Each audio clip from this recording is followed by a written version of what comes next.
And four, three, there we go. Bang. Hello, Michael Califf, author of A Very Broken System. As promised, finally, coming in, I want to explain today, seeing as I stumbled across a a podcast on Joe Rogan podcast, and his guest was what turns out to be an amazing woman, Mariana Van Zeller. Now, I didn't know any of this lady's story. It turns out she's a journalist for, I think, Nat Geo, and does it's called Trafficked, or her series. Basically, she gets right behind the cartels and the cocaine, the drugs and the fentanyls, and just tracks the entire situation, even right down to the horror story that is that trank. You would have all seen the images of the zombies and whatnot. Well, that's all created because of prohibition. People go, oh, what difference would it make? The reason they're like that is because unscrupulous scumbag drug dealers who want to make money are selling people who just wanted heroin. If they could get pure heroin, nice heroin, at a reasonable price, they wouldn't be like that. Instead, with prohibition, we have this situation that sees the sick, for lack of a better way to put it, forced to live like that, while the scumbags are forced to live in Lamborghini driving, glory, because we don't want to accept that the archaic stance that is prohibition is just not working for anybody but the scumbags. That so that documentary reminded me this is what I'd wanted to do, because why else, what she also covered on or touches on, from the little bit I've only watched it once and just while I was at the gym, to be honest. I haven't made any notes or anything like that. So it reminded me of my experience in Victoria, uh, under the watchful eye of the Victorian system, mostly on the Melbourne Drug Court. But in short, the Melbourne Drug Court was just a way to get at me, literally to try and condition me, because I had I'd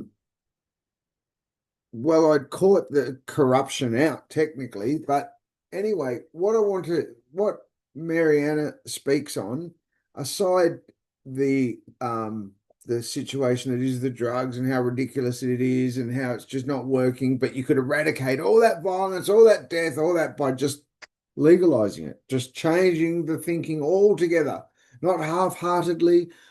Write it down, map it out, and own it nice and properly. And then people wouldn't be losing their lives, and it would just be a completely different, progressive, non-violent situation dealt with modernly.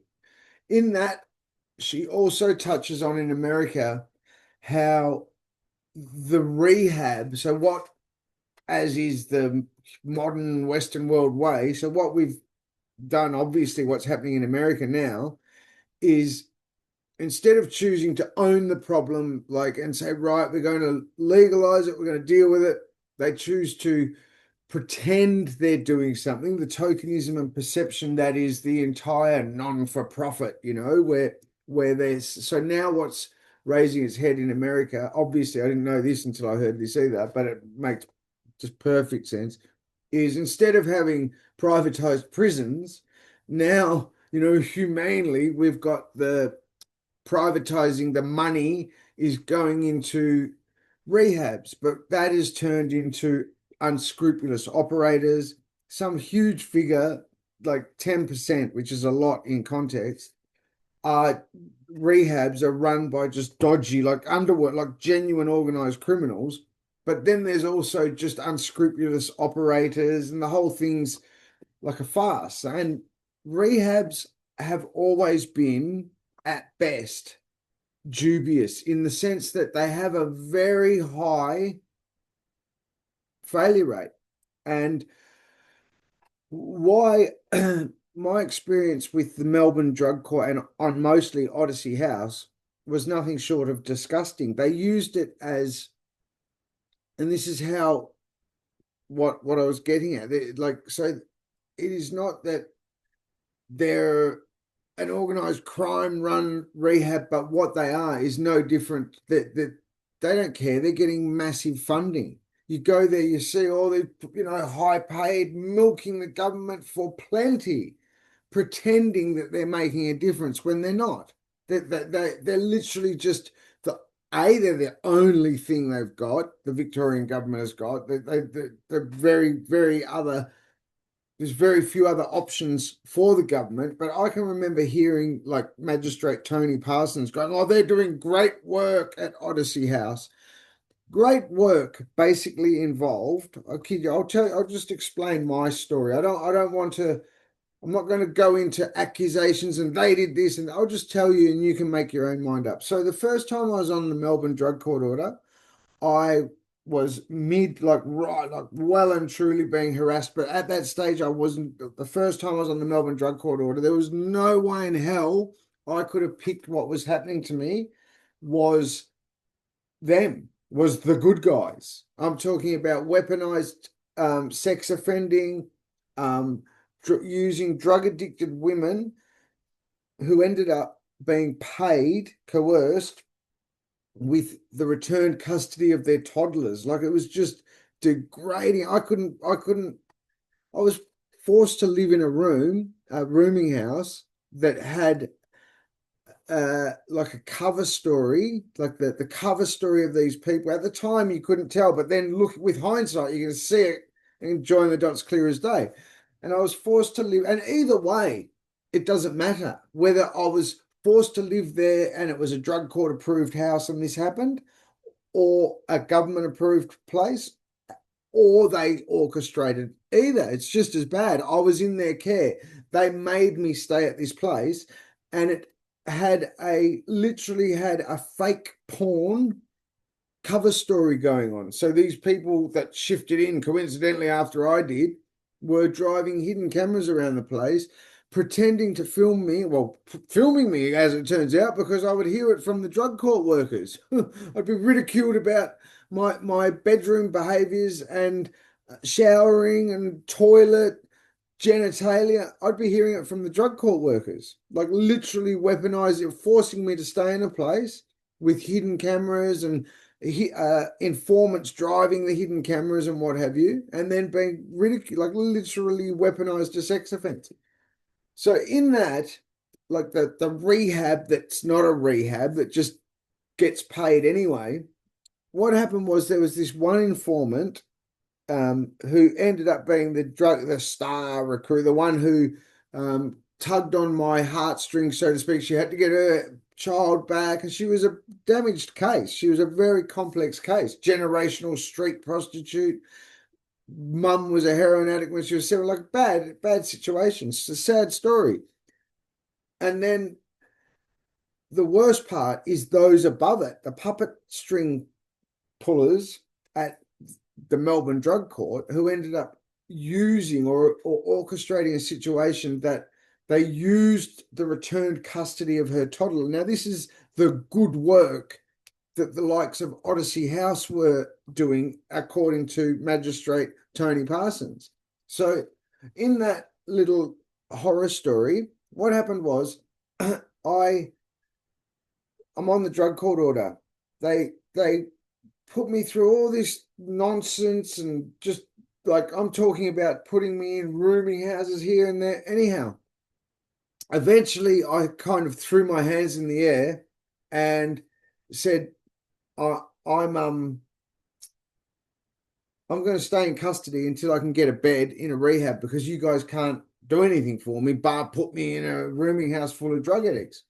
So, but at this stage, don't forget, I didn't realize they had a hard on for me. They were trying to get me because I dared question. It was nothing to do with my recovery. It was nothing to do with it was all about trying to get me, really. It was about trying to get at me and pay me back for daring to question the system. And then when they started abusing the surveillance equipment, I told them to go and F themselves, basically. So when they were doing this, I said, no, I'm staying in prison until I can. I thought they would have been happy at that. That means he's serious, for obviously not, because now it all makes sense. Anyway, so finally, I get my bed and I go to Odyssey House, and everything's smooth. Everything's great. I'm going there with but that didn't suit their agenda. Clearly, I know this now, but I didn't then. And 1 week after I'm there, I get called into a room and told such and such wants to come here. At the time, I'm getting along with everybody. I'm, friendly with the whole. I'm watching all these people going, oh, you're not going to last. You're not going to last. I'm going, why? I'm happy. I'm doing nothing wrong. How can you not? I've just got a personality. Oh, they won't like that personality. Huh? Anyway, and they turned out to probably be like, who knows? Plants. Probably Odyssey House plants. Who knows? Anyhow, you can. So I'm there for 1 week. I get called in a room and I get told such and such, who ends up being the paid informant, who ended up getting rewarded with the return custody of her toddler, wants to come. What do I think of that? At the time, again, I didn't think anything. I just went, look, I'm trying to just battle to stay out of prison and turn my life around, but it's just little old me. I'll go back to prison. She's battling to get a child back. This is the type of heart that these scumbags played on. This is what makes me sick to the back teeth. Not her, not the informants, the government, the Odyssey Houses, the Magistrate Pappases, the Tony Parsons, these sick people. So I said no, I'll go back to prison. You can let her come here. She's battling to get her child back.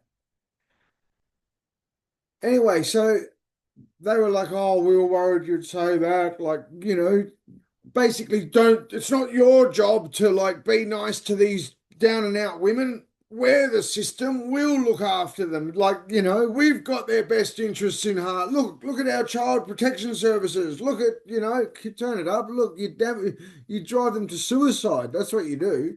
You treat them like you did. You've coerced them into, being your puppets. Anyhow, so they didn't like the fact that he was like somebody genuinely being nice to. Who knows? You have to ask them. Anyway, so I get this. I get within 2 weeks of me being there, not even, here's this person who turns out to be a paid with her return custody of her toddler informant, there to, who knows? Who knows what? I don't know whether they just put this person there or whether they police her as well. I don't know. All I know is I was there. She weirdly turns up. I then get asked to leave Odyssey House. I don't make it in for whatever reason. I don't make it into Odyssey House because of some random guy who just like, it was the most disgusting thing I've ever experienced. So basically I would joke with this guy. This is 4 weeks ago from when this happened. I'd joke with this guy in the men's toilets when we were just doing like our chores and whatnot, joking around, having a laugh, as normal human beings do. And that joking session, not only did it get brought up 4 weeks later, but they sat me down in front of a person and put her on show, embarrassed the bejesus out of her, like it was all my doing. There's no other way we can deal with this but to do. It was like just the most ridiculous cult-like thing I've experienced in my life. Like, normal people do not do this, and it has nothing to do with getting off drugs. They pretend it does. It doesn't. Okay, they call it communiques, and I'll tell you what they say. They say, oh, how can you protect the house if you can't do this? If you can't sit down and basically just abuse somebody to their face, then you can't protect the house. Turn it up. They just try and teach people. It's just ridiculous.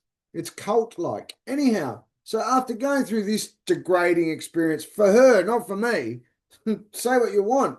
For her, this poor girl, she should never have had to have heard what was said in her life. She should never have known. But here's the Odyssey House, the behavior expert, setting up a situation where she now has to hear it. How's that beneficial to anybody? Anyway, so there's that aspect. So I leave Odyssey House and I'm put in this rooming house. This is where it really starts to make sense. Hang on a minute, this is pretty disgusting. This is where I get put into that rooming house in Caulfield, where I have literally to deal with a fake porn ring. So they'd film me, what I'm talking about, film me, and I'd hear it backhand here. That's what they were doing when I'd go into my drug court appointments, like just degrading, demeaning stuff. Whoever advises the drug court office that this is how you have to do it, this is what needs to happen. And again, they don't do it to bikies. They don't do it to the drug dealers. They don't do it to most people. But for some reason, they did it to me. And that was because my 2 times on the Melbourne Drug Court Order was both a conditioning school. I kid you not. It's not one bit of an exaggeration. There was no emphasis on my drug addiction. There was no emphasis on my criminality even. All there was emphasis on was trying to condition me, trying to bully me at first. The first effort on drug court and the first half of the second time I was on drug court were all tied up around trying to condition me from daring to, like, first it started as bullying and harassing me. Then when they realized, hang on, we're running out of time, like I just gave them, there's no reason they can breach me. So then it turned into trying to butter me up and be nice to me and, oh, yeah, you want to work for us now, all this nonsense. But for the first bit, it was all trying to bully and harass me and you got nowhere to turn and all this like crap, like carnage, just disgusting sets of events. So in that, back onto the first drug court, I'm at this rooming house in Caulfield and I'm living in squalor, like just me, basically. I've got no job. I've got no proper house. I'm in a rooming house full of one other meth addict and 2 people who ended up being plants put there by drug court, whose cover story was to secretly film me in places like the shower and whatnot, and then sell those images online. So in that, basically, what have I got? So I hang around with another drug addict woman, as we do. And that's all getting filmed back. They get at her. If they didn't already put her as a plant in the place, they get at her and control, bully her into like, look, this is what we do. Who knows what they say? You'd have to ask them.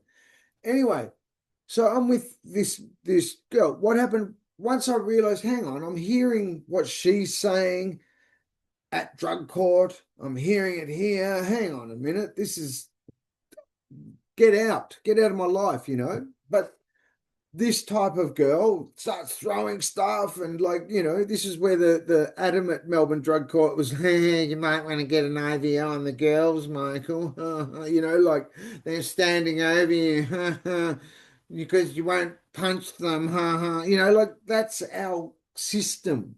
Disgusting people, like making jokes like that. Anyway, so I get rid of this one girl within 36 hours, I promise you. So one full day, and then the next day I get a phone call from who? That paid informant who they pulled me in at Odyssey House and said, do you mind if such and such comes, who ends up being the informant who was getting paid by the returned custody of her child. I kid you not. So they literally within 36 hours, they'd given her some stupid story. Now, I don't know what happened behind the scenes. Obviously, all I know is me there, here she is. And I do remember her mum saying, oh, geez, she's just been telling us all this stuff about you, and the first person she rings when she gets out of Odyssey House is you. Anyway, so she rings me up with a sob story and, oh gosh, I can't get to my appointments and all this nonsense. But she turns into a headache, which I believe must be the MO. Like, perhaps that's what they're told to do by the Melbourne Drug Court. I don't know. She starts being, and I'm trying to turn my life around. Like, literally, I'm focused as I can be, living in the situations with this Melbourne Drug Court trying to mess with me. So I end up telling her, get away from me, keep away, get up, I lose her, I get rid of her. I then find my own place that I had to pay for, finally, after much sarcasm and like, hey, yeah, we've put you through enough type of nonsense coming from the Adams and whatnot from the Melbourne Drug Court. I get put in a place. Now, what I'm doing at this place is literally just sitting repairing mobile phones. This is what I'm doing. Sitting repairing mobile phones, trying to just do me. Who ends up calling? After I hear this Adam at Melbourne Drug Court saying, like, snidely and underhand, like, as he's walking off, like, if you think I'm going to sit and watch you just walk through your order like that, you've got another thing coming. I kid you not. The next day, I get a call from this same informant who's getting her puppet strings pulled by the returned custody of a toddler. Here, you dance, monkey, dance. We'll give you your child back, okay? So here I get this call from her crying. It's her daughter's birthday. She doesn't want child protection to like think that she's bad and on drugs um because she spent all the money and she's got no presents for her daughter's birthday and all these ones. So me being the fool, I think, how can you not? So I go to, I've got a little bit of money in the bank. I'll go and help her give her. It turns out that was all part of the plan to get me to then have the police chase me and like spark me into action. You're out of the curfew and created all this situation. So I end up back at her unit in this is the Collingwood flat that a lot of people heard. This is all orchestrated by the Melbourne Drug Court. But this leads me to Odyssey House, who were doing the good work, the rehabs. So I'll stop the drug court story of the first time on drug court there. So basically, you all know the rest is history. I'm then heard in her unit, and they're trying to make out like, oh, I won't leave her alone and all this. The reason that I may have dug my heels in was because it was at this stage, I knew exactly what the situation, like I knew she was working for them. It was all like, so you came like playing the sob story. I took the bait and now you're like, nah, trying to tell another story. So very strangely though, they didn't end up apprehending me at the Collingwood place. They knew I was there. Why is that? Because then their informants cannot have police activity at a state-owned house. So this is all orchestrated by the Melbourne Drug Court and the system trying to get at me. I was living my own life, by the way. Like they're calling me. If this system, the system informants are calling me. Just remember that. Now, in that, they can't arrest her or me at her place. I knew this. This is where you ended up hearing the conversations of me. And even, how many police officers, Victoria police members, I had sarcastically like, I'd hate to cause you trouble by getting an informant to play out your private conversations. Literally, like just disgusting. Not for criminality, don't forget that. And so anyway, what ends up happening with this informant who was rewarded with the returned custody of her child? Think about that. Like, think about the Victorian system, the magistrate Pappases and Parsons and the high-ranking police and whatnot, orchestrating a move. Now, don't forget, in the Herald Sun, the stories of the utter mess that Victoria's Child Protection Services is in. Don't forget, we've got people under child protection, like government welfare. Children have been charged with murdering their caseworkers. Like, it is a rabble. And here's these people who should be protecting these people using the children like, like they've been kidnapped and, right, you do this and we'll get you to do that. Like, how disgusting. Anyhow, and magistrates know it. High-ranking police know it. High-ranking, this is my point, high-ranking members of the likes of state-approved rehabs are also clearly aware of it, and they don't want to blow the whistle. Disgusting is an understatement. Anyway, so we have this situation where, and this gets down to how I know about toddler currency.